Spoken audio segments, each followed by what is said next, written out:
Well, welcome back to another session of our Bible class on the Gospel of Matthew. I'm really glad that you could join in today. And today's lesson, we find ourselves at the very end of chapter 9 and the beginning of chapter 10, which is the second long speech or discourse among five or six, however you choose to number them, in the book of Matthew. So we have the Sermon on the Mount, chapters 5 through 7, and then 8 and 9 are a series of healing stories and a little bit of teaching. And then we get back into chapter 10, which is a very special lecture or discourse or speech that Jesus makes when he's sending his apostles out on we would say it would be an internship or practice teaching or a training mission.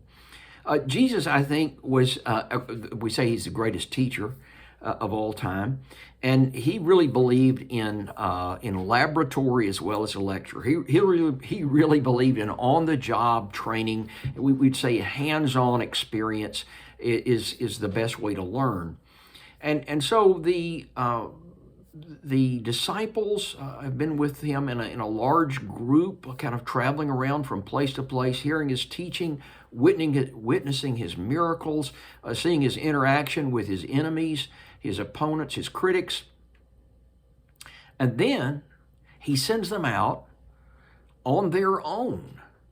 And he's not around to watch, and they have to put into practice the things that they've been learning, the things they've been witnessing. So, a big step up for them. This whole episode, I guess, is prefaced by the things that happen in Matthew chapter 9. Matthew chapter 9 tells us that Matthew, the guy that wrote the book, was called by Jesus when he was working as a tax collector. And then Matthew gave a great dinner party at his house to kind of mark his change in career, and invited a lot of his friends that were tax collectors and quote unquote sinners. And so the Jesus opponents, the Pharisees, took exception to this guy's supposed to be a rabbi, a religious teacher. Why is he eating with these tax collectors and sinners? In response, Jesus quotes from the Old Testament prophet Hosea 6:6. He says, "Go and learn what this means." Here's your homework, Pharisees. Go and learn what this means. I desire mercy, not sacrifice. And that's a good homework assignment for you and for me. I desire mercy, not sacrifice. I think that can become a very popular concept, a popular passage with us today if we're trying to get out of sacrificing anything. But basically, I think Jesus is alluding to the cult of temple worship and the emphasis on ritual. And I think maybe he's attacking some of us that have internalized the Christian disciplines of public worship, of going to church every time the doors are open, or three times a week, or whatever it is when we get through this virus epidemic. But he's saying, I'm a lot more interested in your character and the status of your heart than I am in ritual perfection. I think that's what the point is of Hosea 6:6. And so he said, here I am, the Son of God, the Messiah, to bring good news to people. And I'm here, I'm like a doctor that's treating the sick people, and you don't want to see me around sick people. Give me a break, I desire mercy, not sacrifice. Well, that brings us to the send out sermon, as we might call it, in Matthew chapter 10. It is prefaced by a really interesting thing that happens at the very end of chapter 9. So if you've got a Bible close by, or your digital device or whatever, let's look there and start in verse 35. Jesus went through all the towns and villages, teaching in their synagogues, preaching the good news of the kingdom and healing every disease and sickness. When he saw the crowds, he had compassion on them, for they were like sheep without a shepherd. Verse 35 is almost identical to to Matthew chapter 4, verse 23. So these two verses kind of bookend this first phase of what we call the Galilean ministry, where Jesus is traveling around and teaching and healing and that sort of thing up in the northern part of the country around the Sea of Galilee. Well, why insert a bookmark here? Because the Galilean ministry actually continues for several more chapters. And one reason is that this is the end of phase one of Jesus' disciple making. You know, early in the Galilean ministry, chapter 4, verse 19, he calls these fishermen, he says, come follow me and I'll make you fishers of men. We make a big mistake when we think that, Jesus' ministry was about going around and healing sick people. Jesus' ministry was going around healing sick people like my work is sending emails. My work is, like your work, is getting things done, moving information, creating new science, moving information, designing things, stamping out bad ideas and promoting good ideas, and whatever you happen to do, sending an email is just a way to get things done. It's just a way to communicate. So that's what the healing was for him. He was making disciples. That was the core of his mission. He was making disciples who would make other disciples. That was what it was all about. So there at the beginning, it kind of summarizes his activities, chapter 4, verse 23. This verse, 9:35, almost identical. And this closes out Jesus' time as a individual teacher, rabbi, with a group of disciples, because he's about to send the disciples out and start, quote, the second generation of disciples with them. Okay, then there's this great verse about harassed and helpless sheep without a shepherd. And so you say, what is it about these multitudes that drew forth this emotional? We don't have a lot of references to Jesus' emotions in the Gospels. Here is one. He felt compassion. Now, if you know much about sheep, and I don't, they are helpless animals, and they require human beings to take care of them because they do dumb things. They don't flee from predators like they should. They don't know what they should eat and what they shouldn't eat. They tend to get lost. They tend to even get rolled over on their back sometime, and they can't get back up. They need to be helped to get safe water. They just do dumb things. They're nice livestock. They give us wool, they give us meat, but they need a lot of help. So Jesus thinks these people need a lot of help. What areas they need help in? Well, we could reference back to what he's been doing. It says he's been teaching and preaching the good news, healing every disease and sickness. And so again, we see this interaction between the physical welfare and the spiritual welfare. But clearly, Jesus saw their needs as more than physical. It wasn't that they were marginalized. It wasn't that they were politically oppressed. It wasn't that their economy was rotten. They didn't have any health care. They didn't have access to clean water. Their human rights were trampled on. All of that's superficial. He's there to try to bring the good news of the kingdom of heaven. And as he told Pilate in John, I think chapter 19, he says, my kingdom is not of this world. It's something bigger than the current political economic structure. Then, when he decided these people are harassed and helpless like sheep without a shepherd, then he's going to use another agricultural metaphor, verse 37. Then he said to his disciples, the harvest is plentiful, but the workers are few. Ask the Lord of the harvest, therefore, to send out workers into his harvest field. So there's a great need, according to Jesus. He feels all this compassion.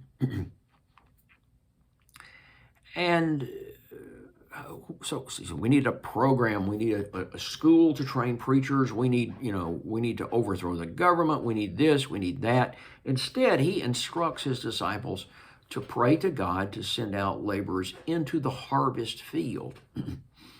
This metaphor of a field ready for harvest is found elsewhere in the Gospels. The idea of the word, the message of Jesus is like a seed that's planted, and when it encounters a receptive heart, good soil, it grows into a plant that produces, fruit, grain, a bountiful harvest.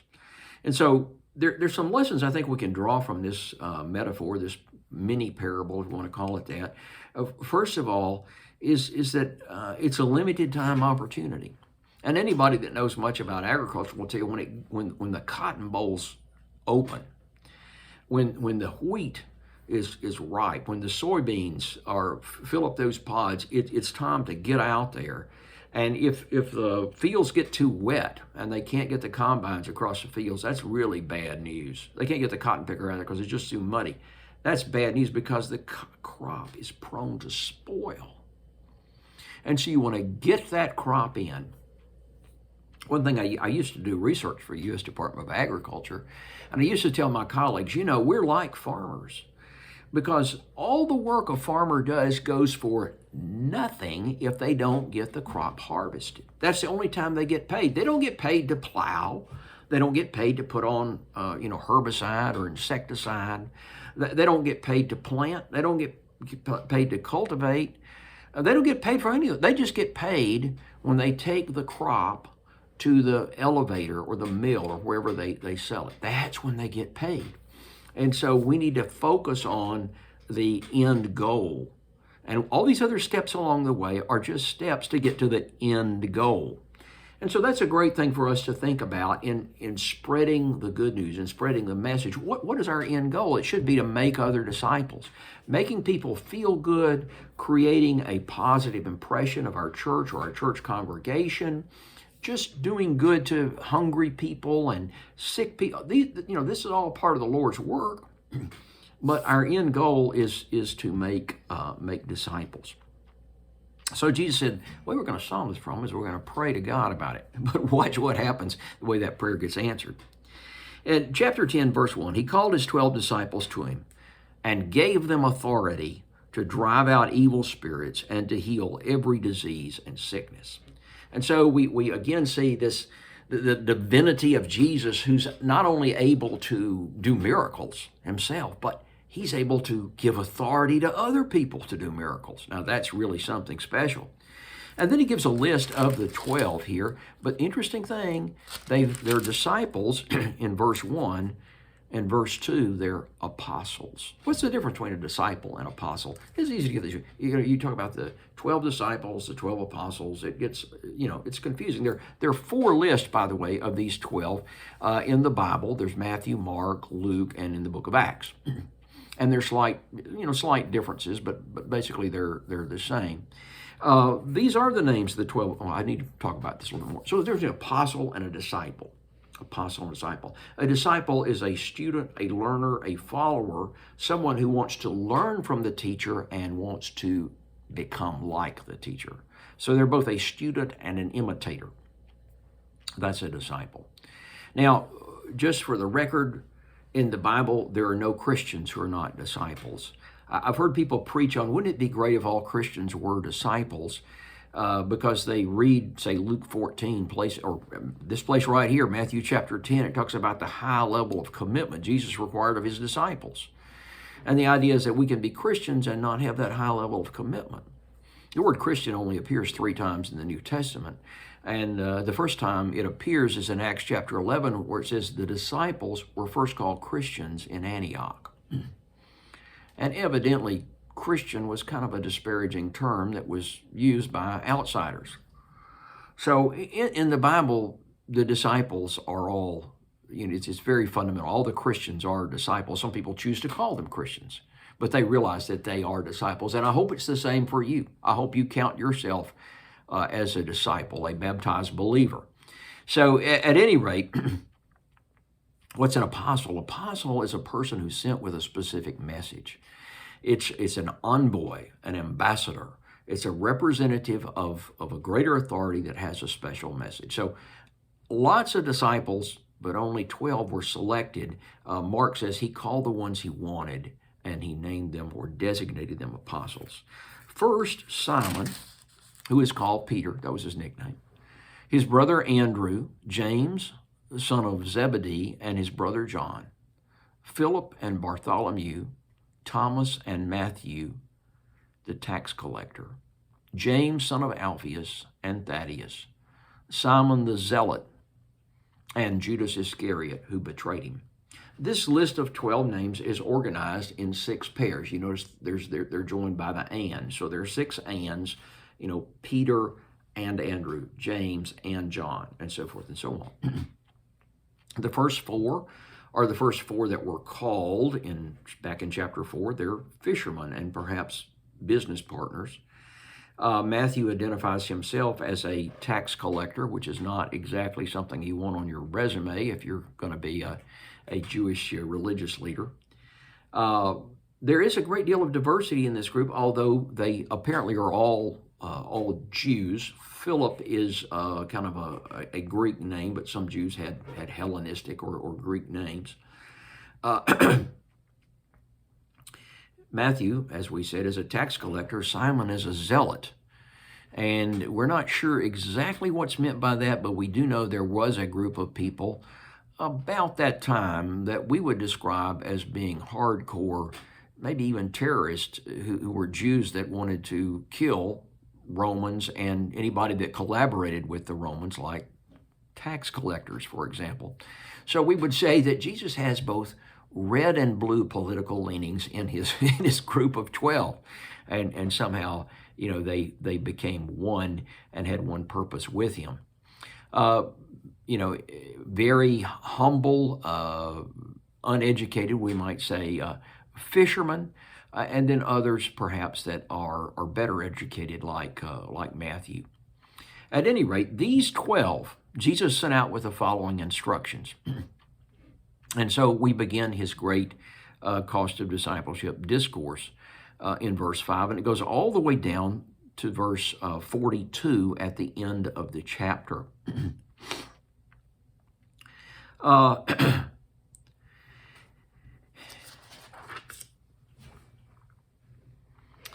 Let's look back, though, for just a second.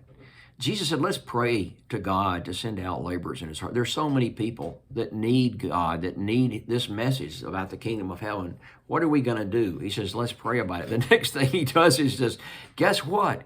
God has answered our prayers. I'm going to send you out. You are the answer to prayers. And maybe you've had that experience before where you see a need and you pray to God about it, and then you realize that God wants you to do something about it, and you are the answer to the prayer. So that's kind of interesting. The first thing that happens, though, is Jesus gives these instructions. Do not go among the Gentiles or enter any town of the Samaritans. Go rather to the lost sheep of Israel. Well, again, the sheep metaphor, but the interesting thing to us is there seems to be some racial or ethnic discrimination on Jesus' part. And we're really sensitive to that topic here in our culture in the 21st century. What's going on, Jesus? I thought you came to be the Savior of the world. And here you're saying, let's limit this thing to Jews. So we struggle a bit with this. However, if we look at the New Testament as a whole, it's clear that this was God's will, that the gospel message should go through the Jews out to the rest of the world. Jesus, of course, was a Jew. These 12 guys are Jews. And when the church first begins, it begins among the Jews. Jesus told them, you will be my witnesses, starting in Jerusalem and then, spreading outward. Paul, when he wrote the letter to the Romans in chapter 1, said that the gospel is first for the Jew and then also for the Greek. And so there's this idea that the first step in spreading the gospel to the whole world is to teach and reach as much as possible the Jewish people. There are some practical ideas here also. First of all, these guys, the 12 apostles, they're all Jews, and so maybe they need to learn to reach their own culture first, to reach their own culture before they take the leap into doing cross-culture mission work. Then secondly, there's the idea of focus. It's hard to get anything done if you're running from this place to that place, this idea to that idea, this program to that project. And so Jesus is sending them out in the region of Galilee, which is bordered by some Gentile areas over on the Mediterranean coast, certainly on the other side of the sea, the Gadarene area. We've already been over there a little bit. And then further to the south is the Samaritans. And so Jesus is saying, let's just focus on the Jewish people. This is what you and I would call a short-term mission trip. And they're going to just focus on those near-term objectives. The disciples, the apostles, are told to, heal the sick and raise the dead, and then to preach this message. Verse 7. The kingdom of heaven is near. We've heard that before, right? Repent, for the kingdom of heaven is near. That was John's message. When Jesus began to teach, that was Jesus' message. Now his disciples have this same message. The kingdom of heaven is near. And you wonder if the main point there is it's near in time, so you need to get ready for it, and it's a way to raise the level of spirituality, of spiritual hunger, of prioritizing spiritual things in the population at large. Or if he's saying it's near in terms of, quote, distance, you just need to get your act together and move a little way, and you can get that kingdom. Well, at any rate, that's the idea, that it's near, it's close, it's almost attainable if you can listen, if you can get involved in this movement. I think it's always good when we have a long block of teaching like this to develop an outline. And so if you'd like to just kind of look at the text with me, I'd like to suggest, and I'd like to suggest that you do your own outline. You can probably do a lot better than I can. But if we look at the first 3 verses or so of verse 5, 6, 7, and then the first part of 8, we have the commission. It describes their mission and their message. We've already mentioned, heal the sick, raise the dead, cleanse those who have leprosy, drive out demons. And so their message is the kingdom of heaven is near. They're going to be doing all of these miracles. And then the next major topic or heading is the second half of verse 8, all the way down through verse 13.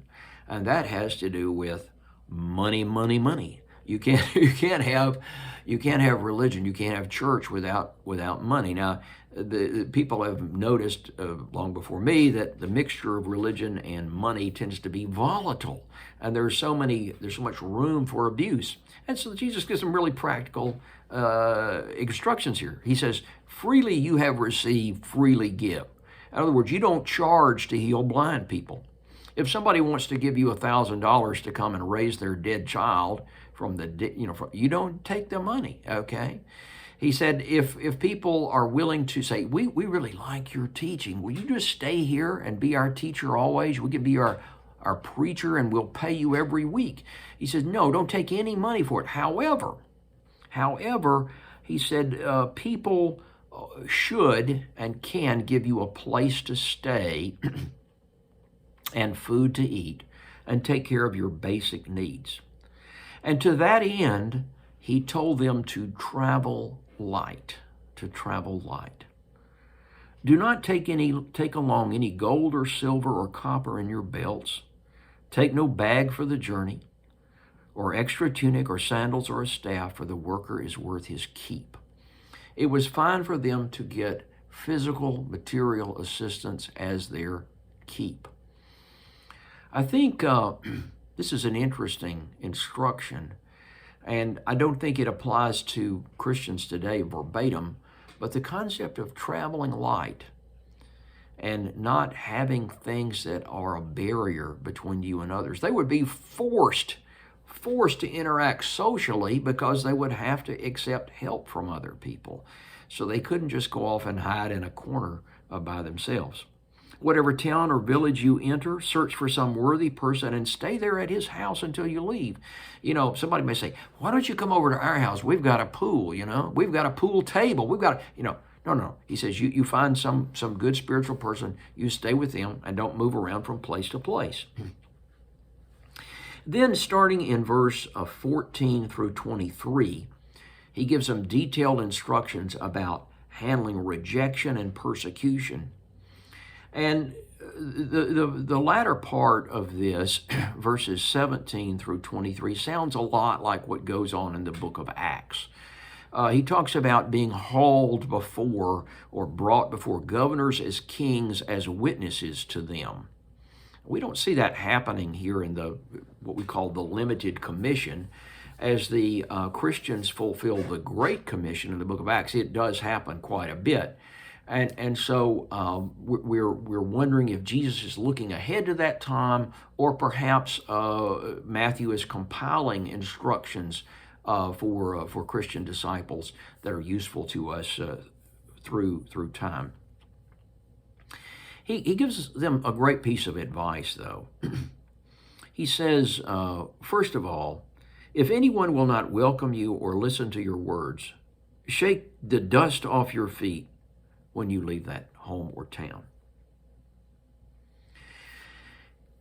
As Christians, we tend to want to get fixated on trying to reach our friends and our relatives, and we just stay with the same outreach year after year, and at some point we kind of declare a truce, kind of like in Korea. There's a 38th parallel. Your end's up there, our end's down here, and we may have some unrest and some incursions, but basically we're just not going to talk about religion anymore because they don't want to hear it, and we accept that fact. We have to maintain a relationship with them.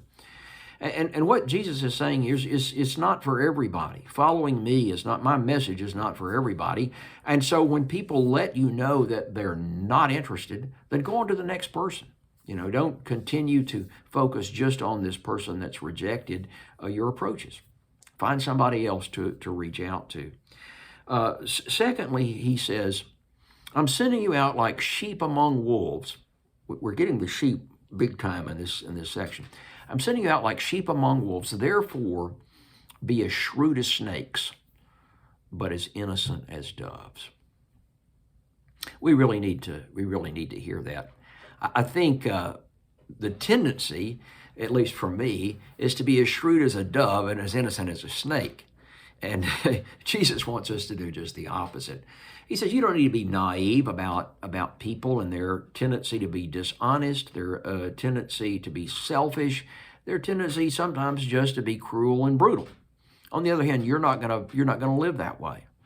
And so while you can be on your guard and not be a sucker, not be taken in or fooled, at the same time, you can be gentle and harmless. That's a really tough thing to do. We want to get down there in the mud and fight with everybody else. And Jesus says, that's not what I want you to do. I want you to be as innocent as a dove. Then in verses 24 all the way through 38 is really the guts of this lesson, the guts of this discourse. And it's what I call the same as the cost of discipleship. The cost of discipleship.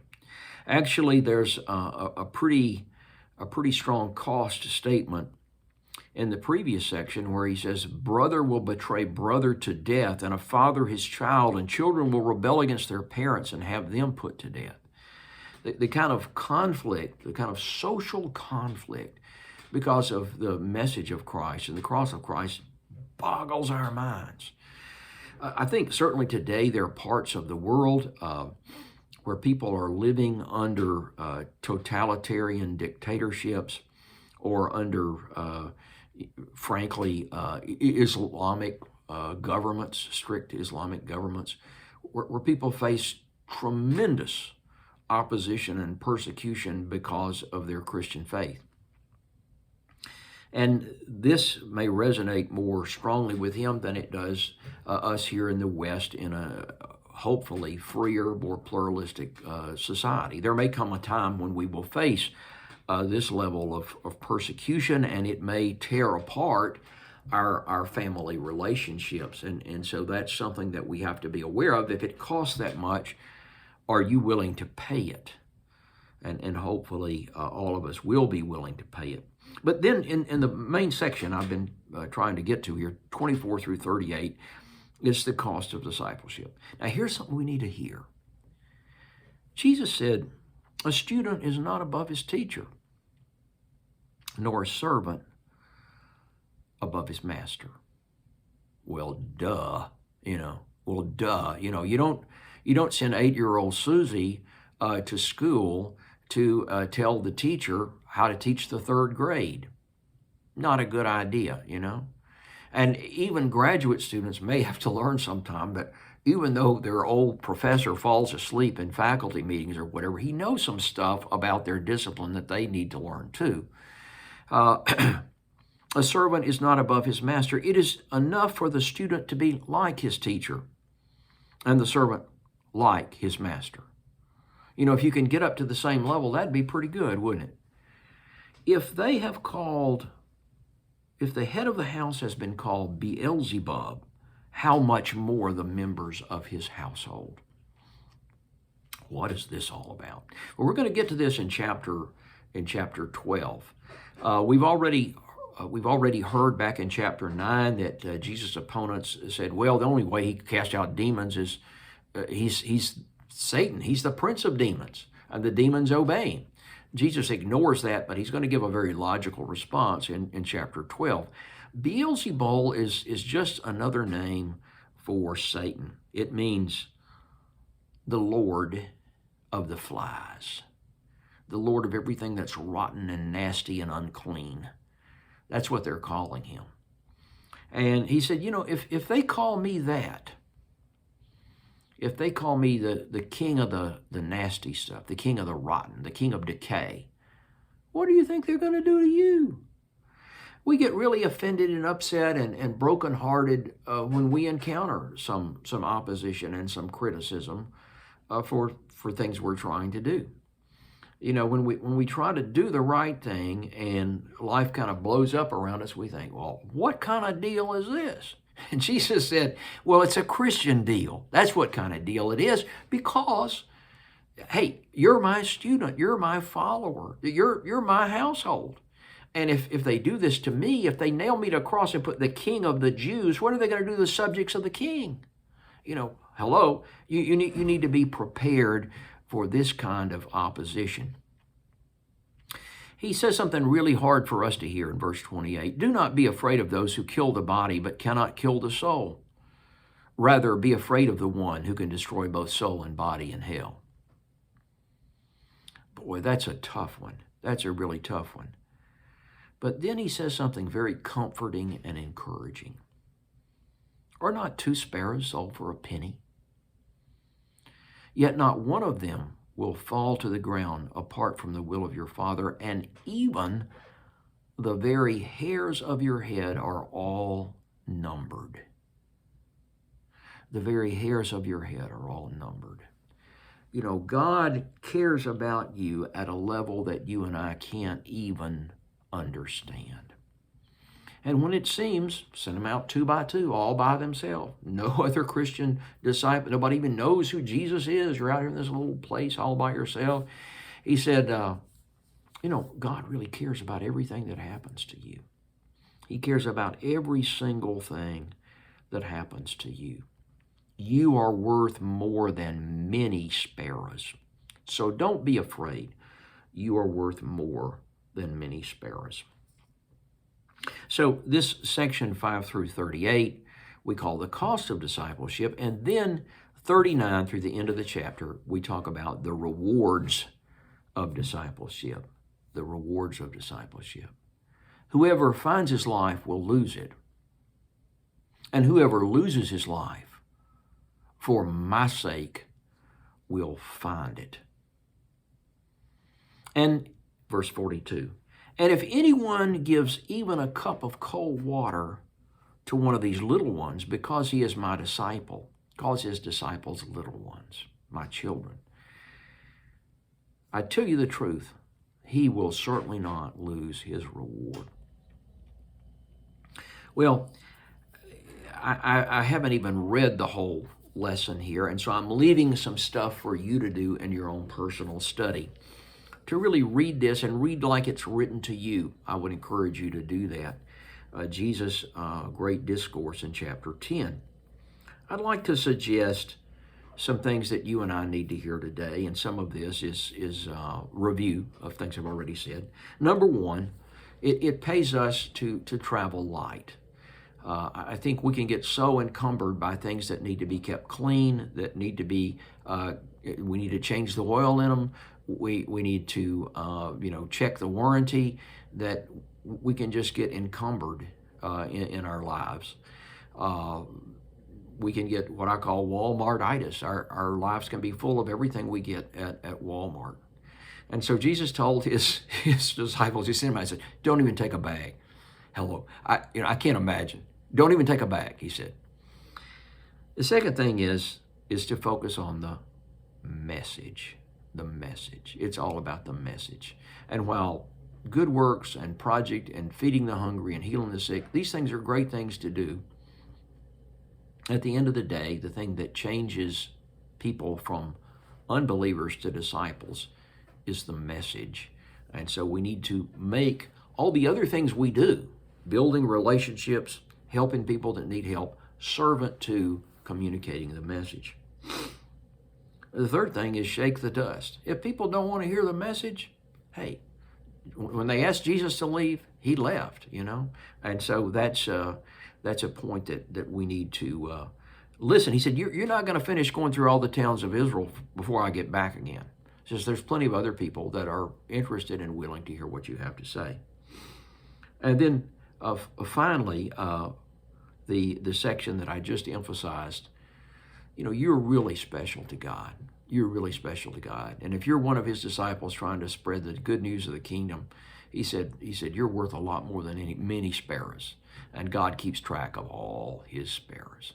So I hope that's encouragement to you. It certainly is to me. Next week, we're going to kind of have a flashback and deal some with Jesus' relationship with John the Baptist. So I hope you can be with us for that class, for that study.